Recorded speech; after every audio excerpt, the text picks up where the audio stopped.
जय हिंद, जय भारत। साथियों साथियों एक बहुत ही महत्वपूर्ण निर्णय आज इलाहाबाद हाई कोर्ट ने लिया है। इलाहाबाद हाई कोर्ट के अंदर जो संघी विचारधारा के लोगों ने, जो केंद्रीय सरकार ने एक याचिका लगाई थी कि राहुल गांधी जी की जो नागरिकता है वो भारत की नहीं है तो किसी और देश के नागरिक हैं, उसका आज इलाहाबाद हाई कोर्ट ने खंडन किया है। उन्होंने केंद्र सरकार को कहा है कि जो आपने इनके खिलाफ गवाह या सबूत के तौर पर वहां पर कोर्ट के सामने रखे थे, उन्हें बेबुनियाद इलाहाबाद हाई कोर्ट ने मानने का काम किया है। मैं इलाहाबाद हाई कोर्ट के इस जजमेंट का हृदय की गहराइयों से इसका स्वागत करता हूं और अपने तमाम कांग्रेस के और साथियों को और अपने युवा साथियों को बधाई देता हूं कि ये हमारी असत्य पर सत्य की जीत है। साथियों, यही इनकी विचारधारा है कि किसी भी तरीके से समाज के अंदर जहर घोलने का काम किया जाए, झूठ बोलने का काम किया जाए और किसी भी हद तक ये किसी की छवि को धूमिल करने के लिए जा सकते हैं। और भारतीय जनता पार्टी ने कितने पैसे खर्च किए, कितने संसाधन लगाए राहुल गांधी जी की इमेज को खराब करने के लिए, लेकिन सत्य परेशान हो सकता है, पराजित नहीं हो सकता। जितना पैसा आपने राहुल गांधी जी की इमेज को खराब करने पर लगाया था, जितना संसाधन, जितना समय और जितनी मीडिया को आपने राहुल गांधी जी की इमेज को खराब करने में लगाया था, वो आज राहुल गांधी जी की छवि को और बढ़ाने का काम कर रहा है, उनकी पर्सनैलिटी को और इनहेंस करने का काम कर रहा है। और आज समय भी हमारा साथ दे रहा है, क्योंकि 2014 में आपने अनर्गल बातें कर झूठे वादे कर पता नहीं क्या क्या कहकर लोगों को मन भावन सपने दिखाकर सत्ता में आने का काम किया था।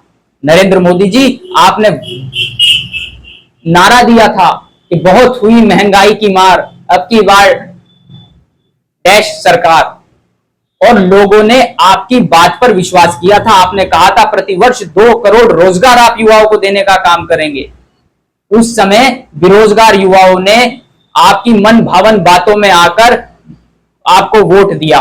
2014 में वो युवा 18 साल का था जिसने आपको वोट दिया, लेकिन आज वो युवा 10 साल बाद 28 साल का हो गया है, वो बेरोजगार है। वो आपसे सवाल पूछना चाहता है कि मैंने आपको वोट दिया था प्रतिवर्ष 2 करोड़ रोजगार के ऊपर, आज मैं बेरोजगार क्यों हूं? और जब भी व्यक्ति आपसे मूलभूत प्रश्नों पर सवाल करते हैं, आप उन्हें जाति, धर्म, भाषा, क्षेत्र, लिंग के जुमलेबाजी में, लड़ाई में उलझाने का काम करते हैं। ये पूरा भारत देख रहा है।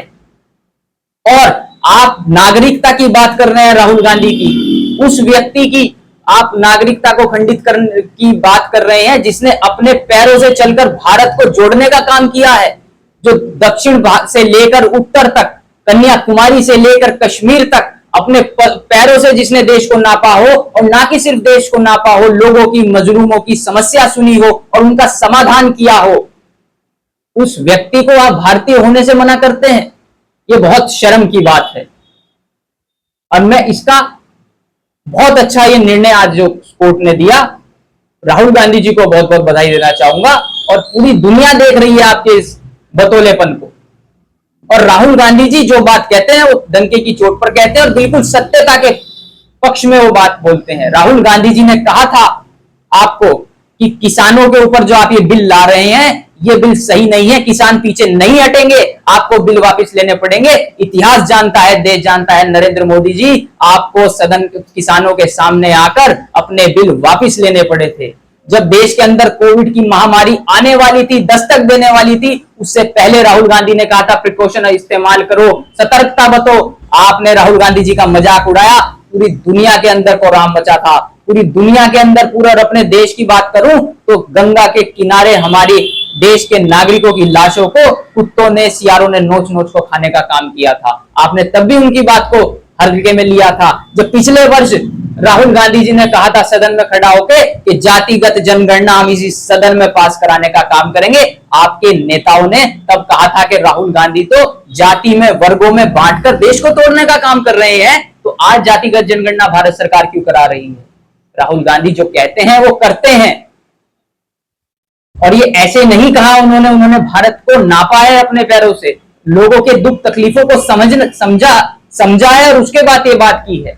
माइनॉरिटीज की कितने प्रतिशत इस देश में जनसंख्या है और देश के संसाधनों में उनका कितना प्रतिशत योगदान है या उनकी कितनी प्रतिशत भागीदारी है, इसके बिना स्वस्थ देश की कल्पना हम नहीं कर सकते। ये बहुत मूलभूत आवश्यकता है। इसी महत्वपूर्ण विषय को लेकर मैं आज आप सबके सामने इस वीडियो के माध्यम से आया था, ये बताने के लिए कि ये जो जुमलेबाज बतौलेबाजों की सरकार है, संघियों की सरकार है, ये ज्यादा दिन तक चलेगी नहीं। 29 से पहले ये सरकार दम तोड़ेगी और आपका बुरा समय अब शुरू हो चुका है, आपके बतौलेपन की वजह से और आपके झूठ की वजह से, क्योंकि झूठ की उम्र बहुत ज्यादा नहीं होती। एक व्यक्ति को आप एक बार मूर्ख बना सकते हो, बार बार मूर्ख नहीं बना सकते। और अपने जननायक एलओपी माननीय राहुल गांधी जी को मैं बहुत बहुत बधाई देना चाहूंगा। सभी कांग्रेस जनों को मैं बधाई देना चाहूंगा कि हमारी जीत है, और माननीय न्यायालय का हृदय की गहराई से मैं वंदन अभिनंदन करता हूं, और इस जो उनका जजमेंट आया है इसे हम सहर्ष स्वीकार करते हैं। बहुत बहुत धन्यवाद दोस्तों। जय हिंद, जय भारत।